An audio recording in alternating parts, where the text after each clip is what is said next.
네, 북한이 어제 동해 쪽으로 전략 순항 미사일 발사 훈련을 했다고 오늘 아침 조선중앙통신을 통해 밝혔습니다. 어제 미 국방부 청사 펜타곤에서는 한미가 만나서 이 북한의 핵 사용을 상정한 확장 억제 수단 운용 연습을 시행했는데요. 한편 러시아가 핵 군축 조약 참여 중단을 선언하며 미중러 간의 핵 군비 경쟁이 가속화되고 있습니다. 관련 내용들 김재천 서강대학교 국제대학원 교수, 박원곤 이화여대 북한학과 교수 모시고 이야기 나눠보겠습니다. 어서 오십시오. 안녕하세요. 안녕하세요. 안녕하십니까. 말씀드린 것처럼 어제 새벽 동해상으로 전략 순항 미사일 발사 훈련을 북한이 진행했다고 밝혔습니다. ICBM을 발사하기도 했었고 북한의 어떤 도발 수위들이 이렇게 올라가고 있는 상황에서 어제 따로 보도가 있지는 않았었는데 오늘 북한이 직접 밝혔거든요. 네. 미사일 발사의 배경 어디 있다고 보십니까? 글쎄요, 최근에 한국과 미국, 일본이 동해상에서 연합 해상 훈련을 실시했습니다. 이게 이제 북한의 미사일을 요격하는 어떤 상황을 상정해가지고 했던 훈련이고요. 그리고 지금 펜타곤에서, 미국 펜타곤에서 국방부죠. 지금 한국과 미국이 이 핵수단 억제 운영 훈련이라는 것을 실시했습니다. 이게 또 굉장히 새로운 것이 실제로 북한이 핵을 사용하는 시나리오, 다양한 시나리오를 상정해서 거기에 맞춤형으로 어떤 억제 수단이 가장 적합할 것인지 이런 것을 논의하는 그런 회의였었거든요. 상당히 구체적인 어떤 그런 모의 훈련이었었다. 물론 이게 이제 테이블탑 엑서사이즈라 그래가지고 실제로 무기가 동원되는 것은 아니고요. 네. 오늘 회의실에서 관련자들이 모여가지고 다양한 시나리오를 놓고 치열한 논쟁을 벌여가지고 가장 적합한 어떤 그런 억제 수단을 마련하는 훈련입니다. 이런 훈련들이 일련의 훈련들이 조금 북한에게 부담으로 작용을 갖다 했었을 것 같고요.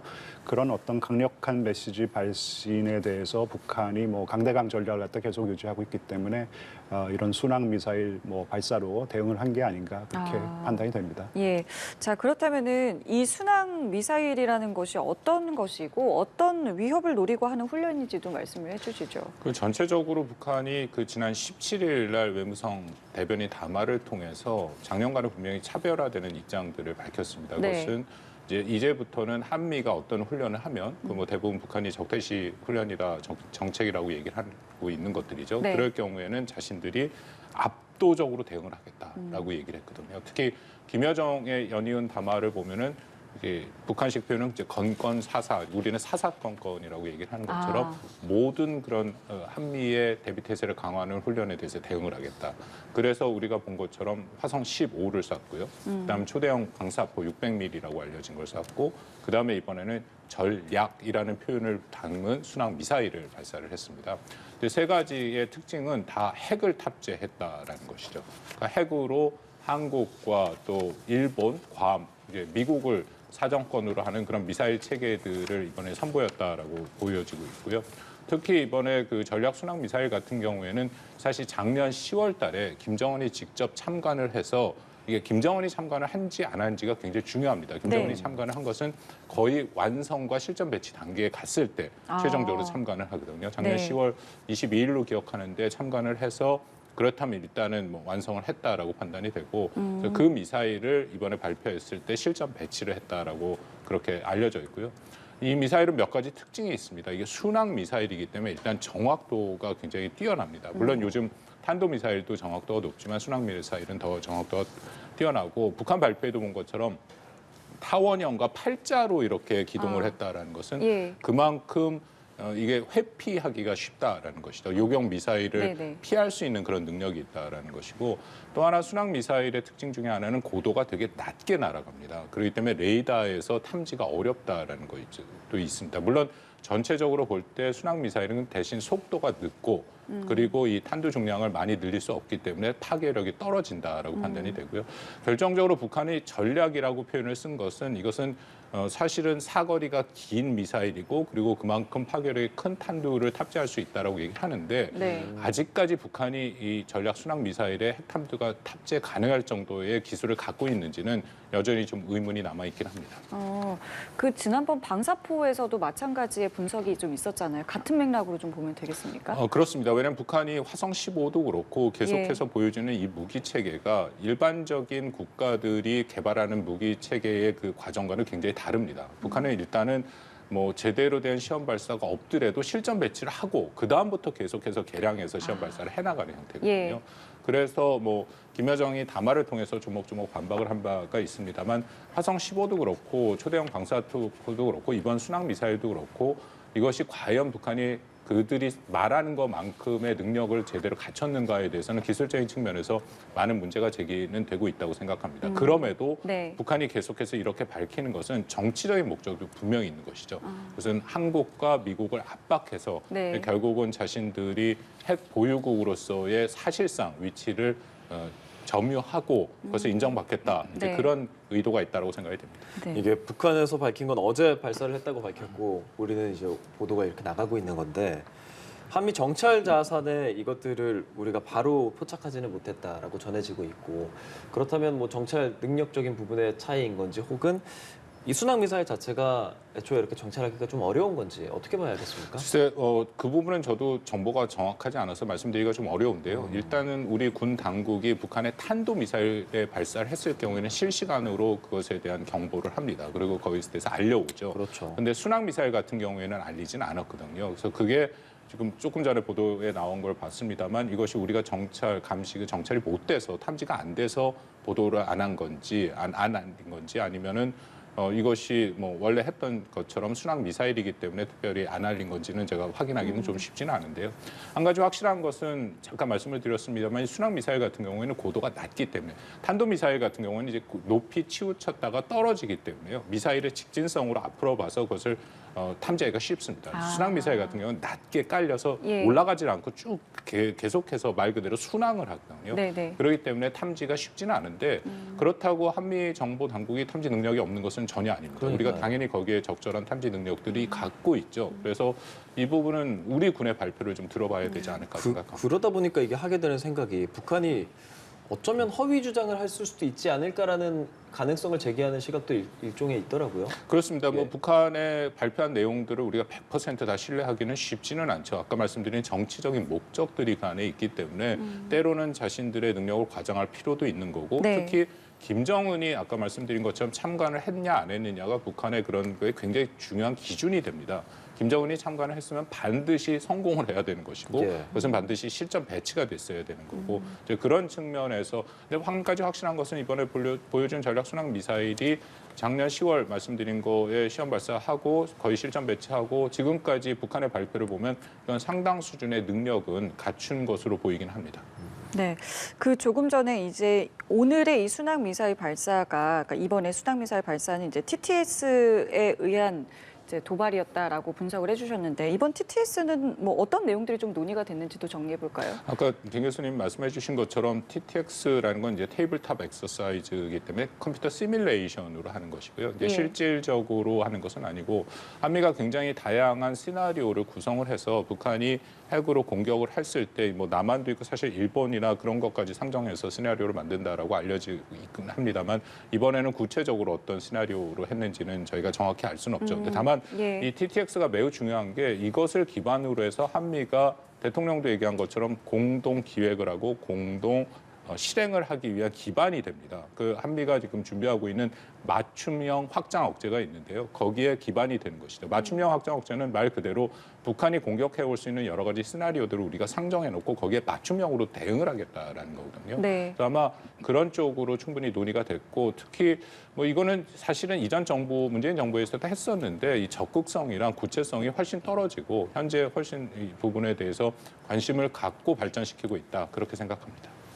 네, 지금 이 TTX에 대한 결과물 뭐 아직 뭐 구체적으로 정확하게 뭐 알려진 바는 없습니다만은 이것이 북한에는 또 어떤 의미로 좀 작용을 하겠습니까? 네, 제가 모두에도 말씀을 드렸지만은 이 실제로 북한이 핵을 사용하는 그런 어떤 시나리오를 갖다 상정해서 이런 네. 맞춤형 전략을 내놓는 물론 이제 모의 훈련이고 시뮬레이션을 통한 훈련, 실제로 무기가 동원되는 훈련은 아니지만은 네. 이게 상당히 북한에게는 부담이 되는 부분이 있을 것 같아요. 그래서 당장 이렇게 지금 이 순항 미사일 도발을 갖다 감행한 것도 좀 이러한 어떤 그 한미 간의 훈련이 상당히 부담이 됐던 부분이 있다고 생각합니다. 예.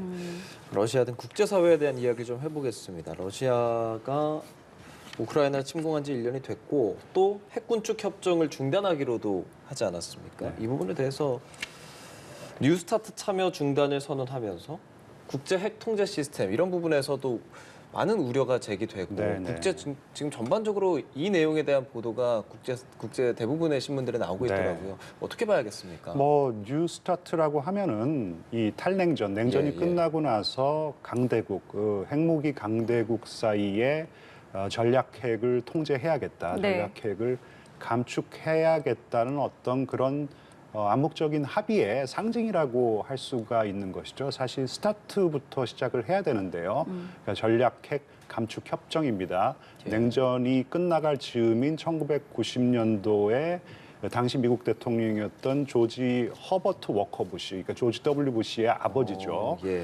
그 부시, 아버지 부시 대통령과 고르바초프가 앉아서 스타트의 서명을 갖다 합니다. 네.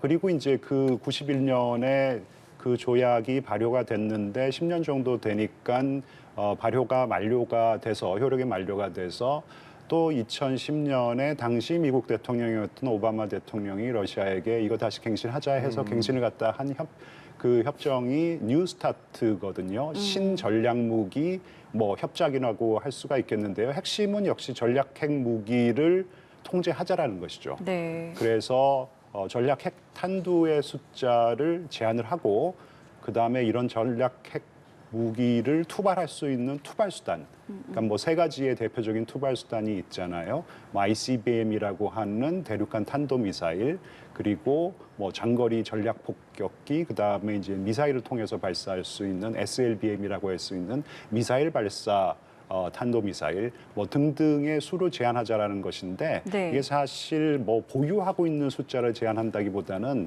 실전 배치하고 있는 어떤 숫자를 갖다가 제약하자라는 것이었었죠. 뭐 그래서 어쨌든 간에 이러한 강대국 간의 핵 강대국 간의 합의가 탈냉전 시기에 강대국 사이의 핵 통제에 대한 어떤 합의를 갖다가 상징하는 어떤 중요한 협정이었는데 러시아가 이제 더 이상 갱신하지 않겠다라고 선언을 했기 때문에 어떻게 네. 보면은 탈냉전 시기에 형성이 됐던 강대국 사이의 핵 통제에 대한 합의가 좀 붕괴되고 있다 이렇게 해석이 가능할 것 같습니다. 근데 지금 말씀을 해주신 것처럼 이게 갱신을 하지 않겠다라고 했잖아요. 그러니까 탈퇴를 네네. 얘기한 건 또 아니고 이것에 대해서 그냥 참여 중단 정도 수준의 이제 발언을 했기 때문에 해석에 좀 여지가 있다고 좀 볼 수 있는 것 같은데 어떻게 좀 보고 계세요? 글쎄요, 뭐 그 사실 2026년까지만 다시 뭐 참여를 하겠다라고 얘기를 갖다 하면은 예. 이게 이제 협정이 존속이 되는 것으로 저는 알고 있는데요. 네. 뭐 이게 그 실질적으로 탈퇴한 게 아니고 미국에게 좀 뭐 무언은 예. 아니겠지만은 좀 압박을 외교적인 압박을 넣으려고 하는 것이고 다시 뭐 재가입 네. 그러니까 탈퇴하지 않겠다라는 해석도 나오고 있는데 네. 사실 우크라이나 전쟁 때문에 미국과 러시아 사이의 신뢰가 뭐 거의 완전히 상실이 된 상황이기 때문에 네. 지금 물론 러시아의 외무성에서는 이런 발언을 했습니다. 우리가 탈퇴하지 않고 다시 머무를 수가 있는데 그러려면은 미국이 성의를 보여야 된다. 네. 정치적인 의지를 보여야 되고 성의를 보여야 된다 그랬는데 지금 미국이 어떤 성의를 보일 수 있을까요? 예, 보일 수 있는 성의가 없기 때문에 사실 탈퇴의 수순으로 가고 있다라고 보는 것이 맞는 것 같고요. 그다음에 탈냉전 이후에 형성됐던 강대국 사이의 어떤 핵 제한, 뭐 핵 협정들이 지금 하나씩 둘씩 지금 무너지고 있는 상황, 굉장히 우려할 만한 상황이라고 저는 생각하고 있습니다. 그러면 이게 맺어져서 진행되는 동안 그게 벌써 한 13년 전이었지 않습니까? 뉴스타트가. 네, 네. 그동안 협정의 내용은 다 잘 지켜졌습니까? 그래서 저는 뭐 전반적으로 잘 지켜진 게 아닌가. 이게 전략 핵 탄두 수를 뭐 제한하자고 했었는데 아까도 말씀드렸지만은 실전 배치하는 전략 핵 탄두의 숫자를 제한하자는 것이었었고요. 네. 보유하고 있는 어떤 핵탄두의 숫자에 대한 언급은 없습니다. 그리고 제한을 한다고 하더라도 뭐 핵탄두 숫자를 가서 1,550기 정도로 제한을 하고 있기 때문에 네. 충분합니다. 이 정도면은요. 예, 그래서 저는 사실 이 전략 핵 협정은 나름대로 잘 준수가 되고 있었고, 왜냐하면 또 검증 체계도 나름대로 잘 굴러가고 있었거든요. 잘 네. 작동이 되고 있었는데 오히려 실질적인 경쟁은 중거리 핵전력에서 발생하고 있었다. 사실 이런 이유 때문에 중거리 핵전력이라고 하면 이제 전술핵 부분, 전술핵을 탑재해서 투발할 수 있는 중거리 예. 중거리 탄도미사일 경쟁이 심해지니까 당시 미국 대통령이었던 도널드 트럼프가 2018년에 러시아가 전혀 지키고 있지 않으니까 우리는 탈퇴할 수밖에 없다 해서 탈퇴를 하고 그다음에 중국 또한 지금 뭐 이런 핵전력을 증강하고 있기 때문에 중국이 가입하는 새로운 어떤 중거리 핵 협정을 마련해야 된다고 했었는데 중국과 러시아가 호응을 해오지 않으니까 미국조차도 중거리 핵전력을 증강하는 수순으로 들어갑니다. 네. 그래서 어떻게 보면 사실 네. 중거리 핵전력에 대한 그런 강대국 사이의 경쟁은 이미 시작되었다라고 얘기할 수 있는 것이죠.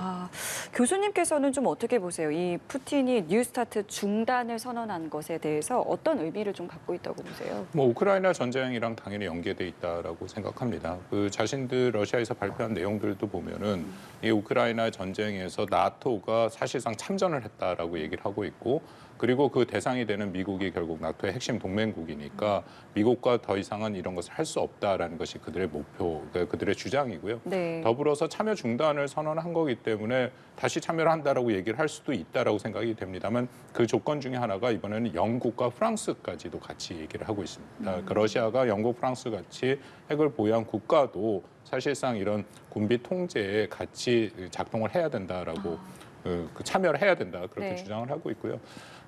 전체적으로 볼 때 뉴스타트는 미 국무부에도 판단도 그렇고 나름대로 자신들이 그 미국과 러시아 사이에서 했던 그런 조약들은 상당 부분 지켜졌다라고 그렇게 평가를 하고는 있습니다. 네. 아까 우리 김재천 교수님 말씀하신 것처럼 이게 이 장거리 핵탄두를 통제를 하겠다라는 거거든요. 그러니까 대륙간 탄도미사일, 잠수함 발사, SLBM 그리고 전략폭격기에 실릴 수 있는 핵탄두를 1,550개 정도로만 제한을 하겠다. 근데 그거 외에도 현재 공개적으로 우리가 확인되는 것은 러시아 같은 경우에는 핵탄두가 5,900개가 있고요. 미국은 5,500개에 가깝게 있습니다. 그러니까 그것을 사실 통제를 하더라도 지구를 몇 번 멸망시킬 수 있을 만큼의 핵탄두는 여전히 갖고 있다라는 거죠. 근데 그럼에도 이 조약이 아까 말씀하신 건 냉전 시대부터 의미를 갖는 것이 어쨌든 네. 미국과 러시아, 미국과 소련이라는 두 핵 강대국이 이 더 이상 핵을 확산시키지는 않고 일정 수준 통제하겠다라는 거에 굉장히 상징적인 의미가 있다라는 거거든요. 특히 장거리 핵탄두의 숫자는 더 이상 늘어나지 않은 것은 확실한 거니까 예. 그 면에서는 의미가 있다고 생각하고요. 근데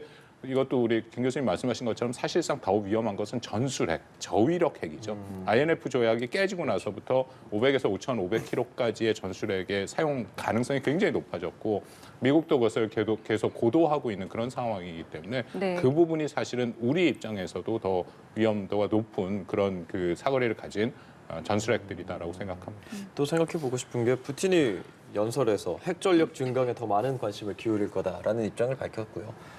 바이든 대통령은 실제 핵무기 사용으로 이어지지 않을 거라고 했지만 우리가 핵무기를 쓸 것이냐, 러시아가 어떻게 나설 것이냐, 우크라이나 전쟁에서 어떻게 할 것이냐 이 부분에 대해서는 계속 이야기를 했지 않았습니까? 네. 실제 사용 가능성 이런 부분은 어떤 식으로 생각하고 계십니까? 글쎄요, 뭐 전략 핵무기를 사용할 가능성 굉장히 낮다고 그렇죠. 예. 생각합니다. 전략 핵을 사용한다라는 것은 뭐 상호 공멸을 의미하는 것이고 제3차 세계대전을 의미하는 것이고 뭐 제3차 세계대전은 핵을 사용한 3차 세계대전은 지구의 멸망을 의미하는 것 아닙니까? 가능성은 낮다고 생각하고요. 박원근 교수님이 말씀하신 전술핵 사용 가능성은 있다라는 것이죠. 예. 뭐 이것조차도 사실 뭐 전략핵, 전술핵, 핵은 핵입니다. 그래서 핵을 러시아가 먼저 사용한다라는 것, 그러니까 특히 국제사회가 용인하고 있는 핵 보유 국가 중에 하나잖아요. 러시아는요. P5라고 뭐 하기도 하는데 그런 국가가 핵을 보유하지 않고 있는 우크라이나를 상대로 먼저 핵을 사용한다?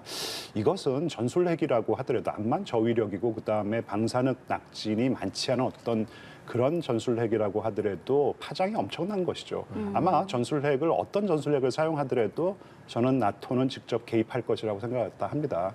그래서 러시아가 뭐 확전을 조금 러시아 역시 좀 두려워하지 않겠습니까? 네네. 그런 측면에서 전술핵 사용의 가능성도 그렇게 낮지는 않다고 생각하는데 단지 하나 지금 푸틴 대통령이 하는 얘기가 우리의 핵심 이익을 건드리면은 전술핵을 핵을 사용하겠다고 했어요. 그 핵심 이익이라는 것은 지금 점령한 영토입니다. 크림반도는 당연하고요.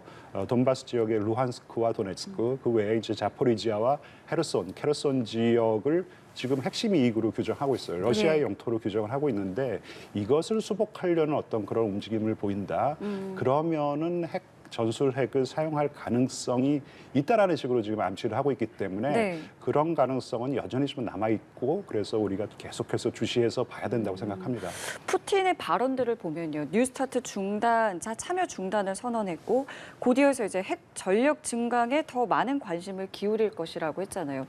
굉장히 좀 강한 발언들을 쏟아내고 있는데 지금 이 배경에는 뭐가 있다고 그럼 볼 수 있을까요? 우크라이나 전쟁에서 뜻하는 대로 되지 않았기 때문에 예. 계속해서 핵 위협을 가하고 있다. 근데 핵 위협이라는 것이 우크라이나에 대한 위협도 있지만 사실상은 서방 세계, 미국을 향한 위협의 그 의미가 훨씬 큰 거거든요. 예. 아까 말씀드린 것처럼 러시아가 갖고 있는 핵탄두의 숫자가 6,000개에 달하고 있는데 그들이 정말 핵을 사용한다면은 실질적인 파괴도 그렇고 그리고 결정적으로 1968년에 이 비확산 체제, NPT 체제라고 얘기를 하죠. 그것에 따라서 5개 국가만이 핵을 보유할 수 있었게 됐는데 이제 그것이 다 무너진다라는 겁니다. 우리 한국 입장에서는 이렇게 되면 북한의 핵 보유에 대해서 어떻게 보면 핵 보유 가능성이 훨씬 높아지고 그것을 인정받을 가능성이 더 높아지는 그런 상황이다라고 판단이 되고요.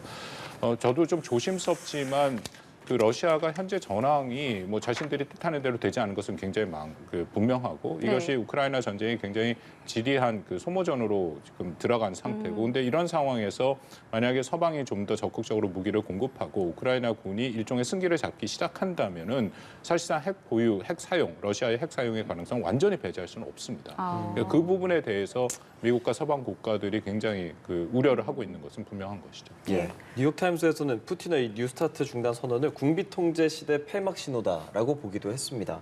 미국이 러시아를 상대로 하는 제재들이 좀 있지 않습니까? 어떤 네. 것들이 있습니까? 뭐 지금 바이든 대통령이 역대급 제재를 가하고 있다라고 얘기를 했습니다. 예. 일단 뭐 러시아의 경제가 페트로 경제, 이 석유에 근거를 둔 그런 경제이기 때문에 석유 수출이라든지 천연가스 수출을 막는 그런 제재를 주로 가하고 있는데 거기에 대해서 지금 한 200개 정도의 제재를 더 준비하고 있다고 하고 있습니다. 이게 사실 제재라는 거 이런 규모, 이런 숫자의 규모, 이런 숫자의 제재라는 것은 경제 제재라는 것은 미국만이 사용할 수 있는 정책, 독특한 정책 수단이라고 하는 것이죠. 근데 이제 문제는 이러한 제재에도 불구하고 러시아의 경제가 그렇게 큰 타격을 받지 않았다라는 분석이 최근에 많이 나오고 있습니다. 그 얘기는 아직도 러시아가 전쟁을 치를 수 있는 재력이 충당되고 있다. 뭐 이렇게 해석할 수 있을 것 같고요. 어쨌든 푸틴 입장에서도 지금 이렇게 많은 희생을 감수하면서 치른 전쟁인데 뭔가 그러니까 지금 애써 점령했던 그런 영토까지 다 내놓게 된다 그러면은 이거는 뭐 푸틴의 면이 영 말이 아니거든요. 국내 정치적으로도요. 그렇죠. 예, 그래서 어쨌든 간 당분간 전력 투구를 해서 전쟁을 계속 유지하려는 노력을 어떠한 제재를 가하더라도 전쟁 노력은 지속될 것이라는 평가가 지배적이라고 생각합니다. 지금 미국이 가하고 있는 이 어떤 제재나 압박의 수위라던가 이것의 영향은 좀 어느 정도라고 판단하고 계세요? 그 제재 압박을 9차례 EU와 함께 제재를 가했죠. 예. 근데 그럼에도 방금 우리 김재천 교수님 말씀하신 것처럼 사실상 이번에 러시아의 경제 성장이 물론 마이너스 성장입니다만 훨씬 더 낮을 줄 알았는데 한 3% 마이너스 정도로만 나왔다는 예. 것은 뭐 많은 사람들이 선방했다라고 판단을 하는데요. 거기에는 저는 명확한 이유가 있다고 생각됩니다. 왜냐하면 중국, 인도 그런 아주 큰 국가들이 제재에 동참하고 있지는 않죠. 그러니까 중국이 러시아에 대해서 군사 무기를 공급하지는 않습니다. 그럼에도 중국이 그렇지만 계속해서 러시아와 정상적인 경제 관계를 맺고 있기 때문에 그것은 러시아 입장에서는 굉장히 큰 이득이 되는 거거든요. 중국의 경제 규모를 볼 때. 예. 인도도 마찬가지인 것이 인도도 경제 규모가 크고 대국 인구가 많은 국가지 않습니까? 오히려 인도는 이전보다 러시아산 원유를 3배나 더 많이 수입을 하더라고요. 그렇게 해서 그것을 사실상 상당한 이익을 남기고 다시 수출을 하는 이제 그런 형태를 보이고 있기 때문에 그런 핵심 국가들을 통해서 경제를 유지하고 있다. 근데 다만 그것은 현상적으로 나타나는 거기는 합니다만 네. 저는 유럽 차원에서 러시아가 앞으로 굉장히 경제적으로 타격을 볼 수밖에 없다고 생각합니다. 왜냐하면 유럽의 핵심 국가들이 러시아산 원유와 천연가스에 굉장히 의존을 했었는데 이번을 계기로 거기서 다 벗어나겠다라는 그 자구책들을 마련하고 사실상 이번 겨울이 다행히 그렇게 춥지 않아서 잘 예. 넘어갔고요. 대비를 하고 있다라는 거거든요. 그렇죠. 그렇다면 러시아가 과연 중국과 인도 그 국가만으로도 자신들의 경제를 계속해서 유지해 나갈 수 있을 것이냐. 앞으로 더군다나 이런 전쟁을 통해서 굉장히 많은 비용을 쓰고 있는데 이것은 앞으로 4년, 5년 IMF에서 전망치를 보면 러시아의 경제는 훨씬 더 안 좋아질 수밖에 예, 없다는 예. 게 전반적인 평가입니다. 예, 이 제재가 어떻게 진행이 될는지도 생각을 해봐야 할 것 같고 지금 이런 상황에서 미중 경쟁 그리고 러시아가 우크라이나와 전쟁을 하는 이 상황에서 북한은 계속 미사일을 개발하고 군비 경쟁이 계속 이렇게 늘어나고 있는 상황에서 이런 상황이 계속 지속된다면 북한에게 오히려 좀 힘을 실어주거나 북한에게 더 지금 내가 더 많은 것들을 할 수 있겠는데라고 생각할 수 있는 여지를 주지 않을까 이런 생각을 하게 되거든요. 현상적으로는 맞습니다. 북한은 굉장히 우호적인 대외 환경을 맞이하게 된 것이죠. 왜냐하면 러시아가 사실상 미국과 완전히 대척 관계에 슴으로써 예. 북한이 하고 있는 모든 불법적인 핵 활동에 대해서 러시아가 동조를 하고 있습니다. 우리가 작년에 봤습니다만 유엔 안보리 상임이사회에서 통과시키려는 추가 제재 같은 경우를 러시아와 중국이 다 거부권을 행사하고 있고 계속해서 편을 들고 있죠. 그렇기 때문에 북한의 입장에서는 사실상 7차 핵실험까지 포함해서 자신들이 고강도 도발을 하더라도 네. 유엔에서 추가 제재를 받을 가능성은 크지 않다. 그러니까 우호적인 환경이라고 생각을 하는데요. 저는 거기서 우리가 조금 반대쪽, 다른 쪽으로도 볼 필요가 있다고 생각을 합니다. 그것은 뭐냐면요. 네. 나토가 다시 동맹국으로 뭉치기 시작했다는 거죠. 미국 주도로 상당히 트럼프 행정부 시절에 흐트러졌던 이른바 이 자유민주주의 가치를 공유하는 영어로 이제 like-minded country라고 하는 그 동료 국가가 뭉치기 시작했다는 네. 것이고 그렇게 뭉치게 되면 이것은 1차적으로 러시아에 대한 대응이기도 합니다만 북한이 정말 러시아와 계속 동조화가 됐기 때문에 이것은 북한에 대한 대응도 된다라는 거죠. 그러니까 북한이 그렇게 원하는 제재 해제는 북한이 계속해서 와그너 그룹을 통해서 러시아에 무기를 지금 공급하고 있다라고 알려지고 있지 않습니까? 그렇다면은 미국도 그렇고 유럽 동맹국도 북한의 제재 해제에 대해서 굉장히 국내 여론도 반대 여론이 굉장히 커지기 때문에 북한이 원하는 형태로 가기가 어렵다라는 거죠. 그리고 오히려 러시아로 인해서 이런 강화되는 동맹 네트워크는 저는 뭐 단기적으로도 벌써 북한한테 굉장히 악재다 그렇게 판단합니다. 예, 우리나라에서도 이 문제를 그렇기 때문에 굉장히 좀 예의주시해서 봐야 될 수밖에 없는데, 일단 교수님은 어떻게 보세요? 지금 이 북한은 지금의 이 상황과 어떤 구도의 변화를 어떻게 좀 자기들에게 유리하게 좀 가지고 오려고 생각을 할까요? 뭐 박원국 교수님 말씀하셨듯이 북한에게 굉장히 유리한 국제 환경이 조성되고 있는 것은 사실이죠. 네. 그게 장기적으로 지속 가능한 어떤 그런 환경인지 장기적으로 계속 북한에게 유리하게 작용할지는 잘 모르겠지만 네. 일단 단기적으로는 분명히 북한에게 유리한 국제 환경이 조성되고 있는 것 같습니다.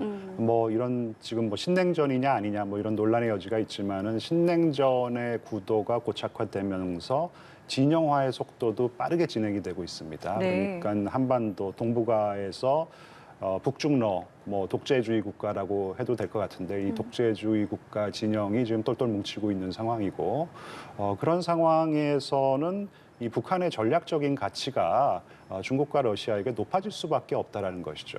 사실 뭐 한 10년 전만 하더라도 이런 진영화가 그렇게 많이 진행되지 않았었을 때는요. 중국과 러시아가 비핵화라는 얘기를 하고는 했습니다. 근데 비핵화라는 단어가 쏙 들어가 버렸어요. 그래서 북한이 어떠한 도발을 감행하더라도 예. 방관만 하는 게 아니라 오히려 감싸돌고 있는 상황이 발생한 것이죠. 그런 것이 다 북한의 전략적인 가치가 높아졌기 때문에 가능한 것인데요. 근데 그럼에도 불구하고 박 교수님 말씀하셨듯이 그에 상응하는 또 자유주의 진영, like-minded country, 동료 국가들도 또 똘똘 뭉치고 있는 상황이에요. 사실 한국과 일본이 상당히 어려운 상황이었었는데 북중러가 똘똘 뭉치고 있으니까 한국과 미국, 일본도 이 삼각 안보 협력을 강화하고 있는 그런 수준이거든요. 네. 과연 뭐 어느 진영이 더 지속 가능하게 서로에게 압박을 가할 수 있을까? 글쎄요, 그거는 좀 더 지켜봐야겠지만은요. 당장은 지금 북한에게 유리하지만 장기적으로 북한에게 유리하지 않은 상황이 발생할 수도 있다고 생각합니다. 예, 이런 국제사회 수많은 상황에서 우리나라가 어떤 일을 해야 하는가. 수많은 말들이 있지만 그중에서 또 최근에는 이제 핵 공유, 나토식 핵 공유를 할 것이냐, 핵을 무장할 것이냐, 혹은 지금에서 미국의 핵 우산에 조금 더 잘 기댈 수 있는 방법들을 찾을 것이냐, 수많은 말들이 나옵니다. 핵 무장에 대한 교수님 의견 궁금합니다. 핵무장은 어렵습니다. 불가능하다라고 생각합니다. 물론 거기엔 전제가 있습니다. 그 전제는 아까 잠깐 말씀 나눴던 1968년 NPT 체제 자체가 예. 무너져 버리는 것이죠. 그 무너지는 것 중에 하나가 예를 들어서 러시아가 우크라이나를 상대로 핵을 쓴다면은 68년 NPT 체제는 굉장히 크게 훼손될 수도 있고 또 하나는 앞으로 2년 후에 미국 대선에서 지난번에 나왔던 트럼프가 다시 나와서 재선이 돼갖고 다시 한번 그때 우리가 경험했던 것처럼 전 세계의 그런 규칙과 규범을 다 흔들어 버려서 예를 들어 이런 거죠. 그때도 얘기가 좀 나왔습니다만 한국과 일본이 핵무장을 하면 어떠냐는 식의 그리고 한국에 대한 방어 공약에 대해서 훼손을 한다든지 그런 발언들이 나오고 실질화가 되고 방위분담으로 제대로 우리가 방위분담을 안 낸다는 이유로 주한미군을 조정을 한다든지 이제 그런 상황이 온다면은 이것은 한국뿐만 아니라 많은 미국의 핵을 갖지 않은 동맹국들이 같은 선택을 할 가능성이 높다라고 판단이 됩니다. 다만 지금 현재 상황에서는 저는 거의 불가능하다고 생각하는 게 일단은 이건 미국의 동의가 없는 자체 핵무장 같은 경우에는 제재를 받게 돼 있습니다. 예. 제재를 유엔에서뿐만 아니라 미국 국내법에서도 NPT를 탈퇴하게 되면 거기서 제재가 돼 있고요. EU에서도 제재, 굉장히 많은 행위자들이 제재를 하게 돼 있고 그리고 그렇게 되면 당장 우리가 원자력 가동이 안 됩니다. 그리고 우리 같이 개방 경제를 갖고 있는 데에서는 북한 같은 제재를 받고 우리가 이것을 감당이 안 되죠. 그리고 결정적으로 한미 동맹이 훼손됩니다. 왜냐하면 네. 미국이 어쨌든 확장 억제를 통해서 한국을 방어 공약을 하고 있는데 한국이 미국의 방어 교육을 신뢰하지 않고 그리고 핵을 개발한다라고 하는 거기 때문에 그렇다면 미국도 주한미군 조정의 가능성을 포함해서 다양한 한미 간의 동맹을 조정할 가능성이 커지는 것이죠. 그 불과 작년 말만 해도 국민들이 이 핵 무장에 대해서 글쎄요 46.7% 정도가 이제 반대를 했는데 최근 조사, 그러니까 1월 조사를 보면은 10명 가운데 7명 이상이 네. 독자적으로 좀 핵을 개발해야 네. 되는 게 아니겠느냐라는 이제 목소리가 나올 정도로 이제 국민들조차 이 문제에 대해서 이제 좀 심각성을 받아들이고 있는 상황인데요. 교수님께서는 그렇다면은 뭐 현실적인 대안이라고 한다면 어떤 것들을 좀 찾을 수 있겠습니까? 더 많은 국민들이 예. 핵무장을 원하는 것은 네. 저는 자연스러운 현상이라고 생각합니다. 아. 예. 박 교수님 말씀하셨듯이 당장 저희 핵무장이 가능하다고 믿고 있는 전문가, 정치인들은 저는 없을 거라고 생각해요. 하지만 북한의 핵 능력이 이렇게 제고되고 있는 상황에서 다양한 수단에 대해서 우리 억제 수단에 대해서 논의는 분명히 있어야 된다고 생각합니다. 그래서 핵무장론조차도 논의를 하는 것이 그렇게 부정적인 측면이 있는 것인가? 저는 그렇게 생각하진 않아요. 저는 긍정적인 측면도 많다고 생각합니다. 당장 미국이 확장 억제에 대해서 굉장히 적극적으로 나오고 있어요. 네네. 예. 물론 이제 한국의 핵무장론 때문에 미국이 확장 억제를 강화하는 어떤 그런 방향으로 선회했다. 그렇게 말씀드릴 수 있는 직접적인 증거는 없지만 이렇게 생각해 볼 수가 있는 것이죠. 지금 한국의 핵무장론이 나오니까 우리가 조금 더 확장 억제에 있어서 한국을 더 참여시켜야겠다. 한국을 기획 단계에서부터 참여시켜가지고 훨씬 더 적극적인 논의를 개진해야겠다. 뭐 이런 생각을 갖다 할 수 있지 않았을까요? 네네. 사실 제가 작년에 미국에 출장을 갔었을 때 많은 분위기 변화를 감지를 했었습니다. 한 10년 전에 미국 가가지고 미국 사람들이랑 얘기를 했었을 때는요, 뭐 핵무장론 얘기를 갖다 하면은 뭐 완전히 귀를 막아버려요. 뭐 한미 동맹 완전히 망가뜨리자라는 것이냐, 뭐 이런 얘기를 갖다 하고 그 다음에 확장 억제에 한국이 조금 더 참여를 해야 된다 이런 얘기를 갖다 하면 귀를 갖다 완전히 막아버립니다. 근데 이번에는 분위기가 많이 바뀌었어요. 예, 한국이 더 적극적으로 참여할 수 있는 방안에 대해서 좀 강구를 해보겠다고 얘기를 갖다 하고 있는 것이거든요. 네. 그래서 어떻게 보면은 미국에게조차도 저희에게 저희가 이제 어떤 메시지를 갖다 발신할 수 있는 그런 통로가 될 수도 있는 것 같고요. 물론 확장 억제를 갖다 강화하는 것이 가장 현실적인 방안임에도 불구하고요. 지금 국제 환경이 굉장히 악화가 되고 있습니다. 이 네. 한국의 핵무장론은요, 단순히 북한 핵을 억제하는 차원 이상의 의미가 있다고 저는 생각을 해요. 지금 뭐 러시아가 뉴스타트를 탈퇴하겠다고 했는데 사실 중국조차도 핵탄두의 숫자를 엄청나게 늘려가고 있고 핵 전력을 현대화하고 있습니다. 여기에 대해서 저희가 대비가 되어 있느냐라는 것이죠. 그래서 한국의 핵무장론은요, 장기적으로 지금 뭐 중국의 핵전력 증강을 대비하는 차원에서도 저는 의미가 있는 어떤 그런 논의라고 생각합니다. 알겠습니다. 지금까지 김재천 서강대 국제대학원 교수, 박원곤 이화여대 북한학과 교수 두 분과 말씀 나눠봤습니다. 고맙습니다. 고맙습니다. 감사합니다.